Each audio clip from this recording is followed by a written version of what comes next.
We get to meet with Steve Parrish and Clark Roberts, and we talk about the Christmas show that they have, what goes into putting the show together, and just where you can find the show here in Branson. It's been a staple in Branson for quite some time. I'm sure most of you have been to one of the performances, whether it be the regular show or the Christmas show or even the traveling show. So I hope you enjoy this interview with Steve Parrish and Clark Roberts from Red Hot and Blue. So we are talking with a couple of the guys from the Red Hot and Blue show backstage. Woo. And you guys just opened your Christmas show, right? Yeah. Yeah, at the Red Hot and Blue. Now, how many people do you guys have in that cast? Seven. Seven. Total of seven. Seven. That would be Steve Parrish answering seven there. So, and what about Clark? We got Clark Roberts here. Is this your first year in the Red Hot and Blue show? I did the show back in 2009 for a little while. Took some time away, and now I'm back. The Christmas show or the regular show? I did a little of the both before. Yeah? So, yeah. Because pretty much everybody in town has been in that show at some point, Seems right? like it. Right? Because everybody I know that worked at the Showboat and stuff, they were in it at some point. Yeah. But you've been doing it for a long time, right, Steve? Yeah, I've been doing it off and on for the past 10 or 11 years now. I've been the swing before, and now I've been a full-time cast member for going on 4 seasons this year. Were you guys performing before the Christmas season started? Yeah, we started up right after the summer break, and we did our regular season show up until just a few days ago. Oh, okay. All right. So what makes Red Hot and Blue different than the other shows in town, Clark? Well, we cover all the decades. If you go to a decade show, usually they just cover the 60s or the 50s or the 70s. The cool thing about Red Hot and Blue is we cover everything from the 40s, 50s, 60s. The teens? You got the teens in there? We had to do away with some of the teens so that we could incorporate the 80s in for the audience out there that really loves 80s and 80s music, but we've got some of that in there now. And it's one of the most well-rounded shows. I mean, it's been running since, 96? Yeah. So it's one of the longest-running decade shows here in town, if not the longest-running. It is. It is, really? You're right, yeah. Oh, okay. So who puts it together? I mean, has it been the same core of people that have done it, or does it get passed along? Well, everybody kind of takes on different responsibilities from year to year. The owners of the show are Chris Tucker and Scott Sartain, and our producer this year is Eric Dalton, and they're all former cast members. Chris and Scott retired at the end of last year, so we got a few newer cast members in, and really it's a group effort. We all work really hard to get the show up and running. We work hard to come in and make sure that our swings are prepared for the show whenever they need to fill in. What do you mean, like your... A swing meaning we've got fill-in entertainers that'll come in and do one show here and there to cover people who have obligations elsewhere. Like other shows and stuff like that. Because you're both... you guys work someplace else, too, other than here at Red Hot and Blue. Yeah, both on the Showboat. The Showboat Branson Bell. The Showboat? Yes. Yeah. Well, how long have you been doing that? Wow. This is my third season. No, the end of my second season on the Showboat. Looking don't forward rush to it. my third. Don't rush it. But you dance at the Showboat, right? Yeah. So you do the tap, yes? Clogging. Yes, I'm a member of the Clogging troupe Rhythm. Yeah. But now, do you do any of that in the Red Hot and Blue? Well, in Red Hot and Blue, I mainly do tap dancing. In our great 40s section, there's some tap dancing involved. It's amazing. And I get to bring out a little board and tap my little heart out, which is pretty awesome. You don't see a whole lot of tap-in shows anymore, so it's great. This is another great thing about Red Hot and Blue. We're just doing things that nobody else is doing. Yeah. So what is the difference? People ask me this all the time, because I've seen your show at the Showboat, and people ask me all the time, what is the difference between clogging and tapping? Well, it's pretty much the same concept, same idea. Taps on your feet. Kick your feet really fast. Yeah, basically. Clogging is a more presentational look. It's more, I don't know, you watch it and you see it. And tap dancing is a lot more rhythmic. It's not quite as fast-paced, a little more musical. So it's basically the same thing. A lot of people won't be able to tell the difference unless they actually see, the two side by side compared to each other. Right. So you bring out a little board, and you you do this at Red Hot and Blue. In the dark. In the dark. In the dark. Yes. Really? Seriously? Yeah. Hey, really? You know what you need. You need to invent the shoes that light up like the little sneakers, so that when you're tap dancing, that would be awesome. Yeah. Yeah. Or you better yet, in Red Hot and Blue, you should be like a little Santa Claus on your knees and tap dance. Huh? Like, well, we've got that covered at the showboat. Oh, you do? Yeah, I'd hate to use the gimmick more than once. Yeah.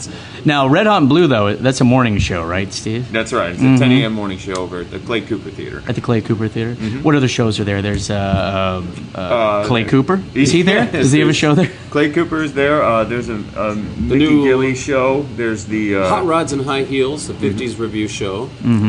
They've also got the Hay Goods are there. I've heard of them. And they've got a country show as well, a traditional country show.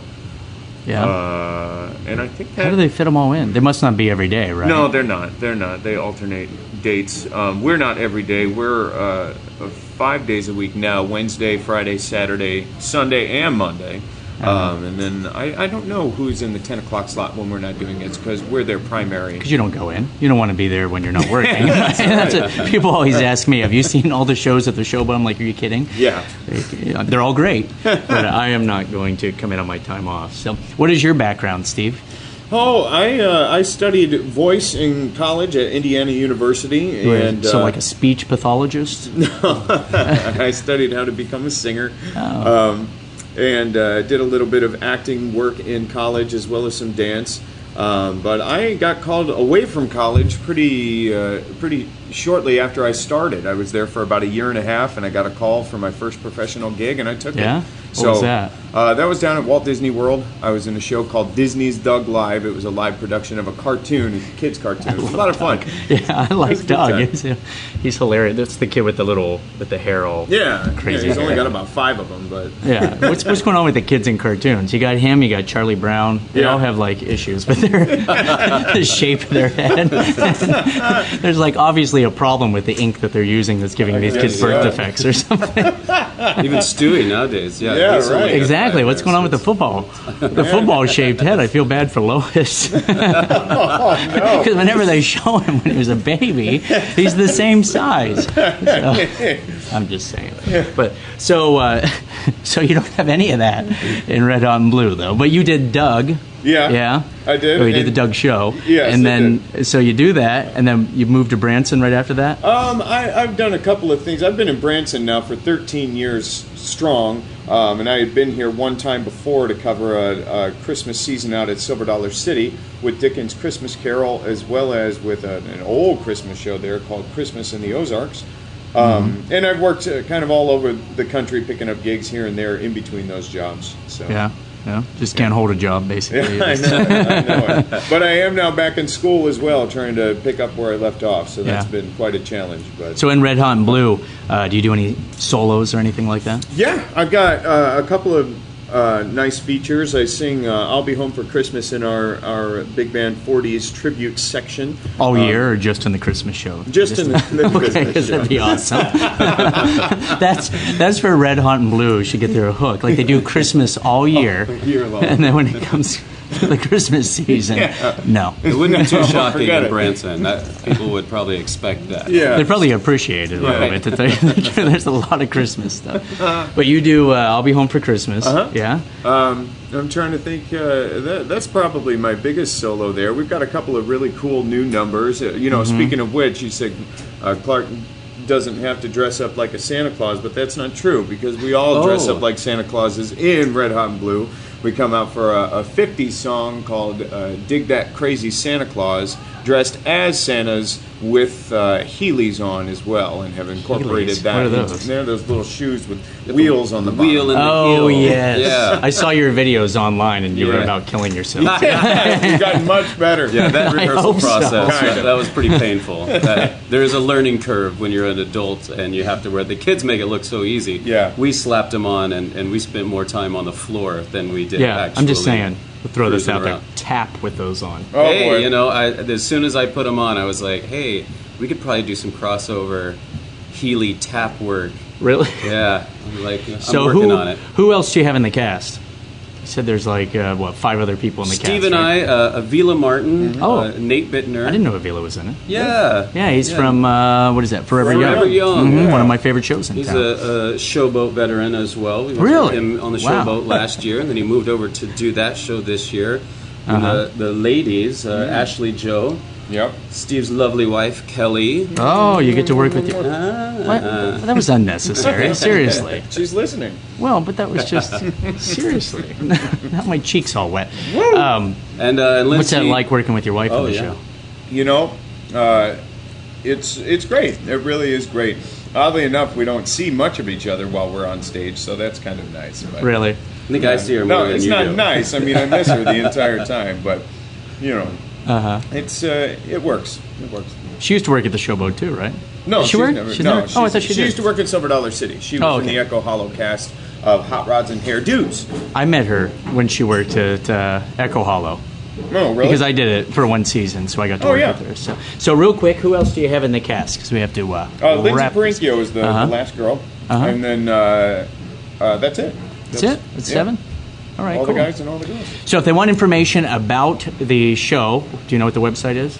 Well, our Facebook page is Red Hot and Blue Branson. Mm-hmm. So if they go to that, the guys have been great about putting up all of our information there about what's going on right now, what's going on in the future, and then even like some vintage, awesome clips of some goofs that have happened over the years. Yeah. So it's a great Facebook page just to find out a lot about what's going on now, what has gone on, and what is going on with Red Hot and Blue. Well, there you go. And I'm sure if they go to the Clay Cooper Theater website, they can probably get more information too. Absolutely. All right, cool. Well, thanks for talking with us. Go see Red Hot and Blue. Please. And we will be back in just a few minutes. Bye-bye. Just wanted to take a minute to thank all of you for listening to us at allthingsbranson.com and here on iTunes or SoundCloud or wherever you're listening. Be sure to follow us on Facebook at All Things Branson, on Twitter at Branson Talk, and of course find us on YouTube. Subscribe there. But right now we're going to get back to the interview with Steve and Clark. I think that the name actually came from a show. It was a show originally. There's a book called Red Hot and Blue. Oh, there is? Yeah, I don't know much about it, but I think that's where they got the idea. What's it a book about? What? About performance of some sort. It might even be similar to the concept that we do on the stage, where it pays tribute to a lot of different genres of music and dance style. Yeah. So is there like a storyline to the show? I've never seen it because... no, there's not really a storyline outside of the fact that we just kind of start in one decade and continue to move through time up into more current decades. Yeah, more of a timeline than a storyline. Yeah, and you say you see Steve's wife more than he does. What's that supposed to mean? Well, she's my dance partner. In fact, there's a new in the '80s section. We added a new number by Billy Barrett and the Beaters. Yeah. I believe it's called At This Moment, and Avila Martin sings it, and Kelly and I do a duet, kind of a pas de deux, a dance for two, and it's like nothing they've really had in the show before. Right. It's similar to something you'd see on like So You Think You Can Dance or Dancing with the Stars. So it's people that can't dance? Is that what you're people trying really hard. But it's really a beautiful number. It's really emotional. Yeah, a lot of people come up after and say they were moved by it, just because it's such a great song and such a great routine. You said it's a song from Lindsay. the 1880s? The 1880s. Wouldn't that be hilarious? Like, they should do one of these decade shows, and it's like music from the 1500s. Way back. Starting in 1510. You might remember this number. Yeah. Let's bring out the lute. Is that a thing? That's like an instrument, right? Oh, pirate sea chanties. That would be great. Featuring the harpsichord. Yeah, right. That would be awesome. Come on. Like that wouldn't sell. And you'd have somebody in the audience here. I remember when that was a hit. No. That's terrible. What are you trying to say? Okay, so, but I've seen where this show, it's been around for so long, that they take it on the road, right, during off-season here. Yeah. And it travels. Have you ever gone with them? And I've been on quite a few road gigs with Red Hot and Blue in the off-season. We do some during the regular season, but January and February are the times where we try and book ourselves out of town. And we've traveled the country. We've traveled the world. We've been Yeah. on cruise ships as well in that period of time. We'll book ourselves for a What's the couple spiel weeks. that you do with the cruise lines? Oh yeah, we've been on the Holland America cruise line. We've been on the Maasdam, the Noordam, the Veendam, the Volendam, the Ryandam, the Rotterdam, the Oosterdam. All the damn ships is what they say Seriously. on Holland America. Can we say that? We Yeah, I can't think say. so. We're not allowed to say ships, are we? Yeah. No, I don't know. But they tour, and do they take like the whole cast then, or is it like a slim down show? Or? It really just depends on the tour. It really depends on who's available. Sometimes the people here in Branson, the entertainers, tend to scatter and go and visit family and friends that they don't get to see in the regular season. So it really just depends. But we try and keep it at least 6 people. So at least everybody's got a dance partner. You should make it an odd number. Just like Avila is just standing there in the One corner. guy clapping while everyone else Come on, dances. everybody. So who decides what music's in the show? Do you guys get to decide anything? Like, can you go in and say, "Oh, we're doing the 70s, and here's a song that I really like," or is there someone that writes it, or like how does that? It really depends on. Or do you just go out and sing something different every show? Nobody has a clue. We could probably put on a couple more hours worth of a show with all the material that we've put together over the past 21 years. Yeah. But it's usually up to the producer to decide what numbers are going to remain in the show, what numbers we might possibly bring back from previous shows, or what numbers we bring in that are new. This year we have a new 70s section, and it's choreographed by our choreographer, Lindsay Perincchio. I wrote the vocal arrangement for it, and it really just, whatever the producer is feeling, they'll decide what kind of a number, what decade is going to receive that number, and we just kind of work on it together. That's the great thing about this show is it is always changing and evolving. So if you're an audience member that's seen the show before and you come back again, you're probably going to see something you haven't seen before. Mm-hmm. And so Wheelies. Yeah. Is that what they're called? Heelys. Heelys, whatever. So you think you know Red Hot and Blue, and then you come and see it, And then boom, wheels are out of the right? shoes. It would just blow your mind. Cutting edge. Yes. 7 years ago. No, come on, it's funny.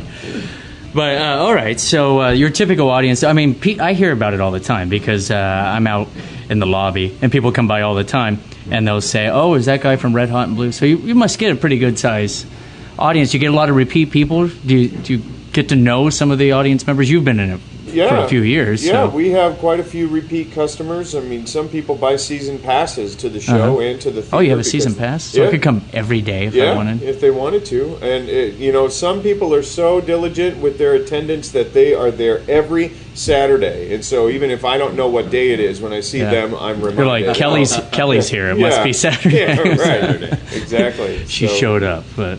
Oh, that's cool. So, all right. So the Christmas show is going on until when? Do you know? Shoot. It's mid-December. I don't know what the final date is. I think December 9th is December our last 9th. All right.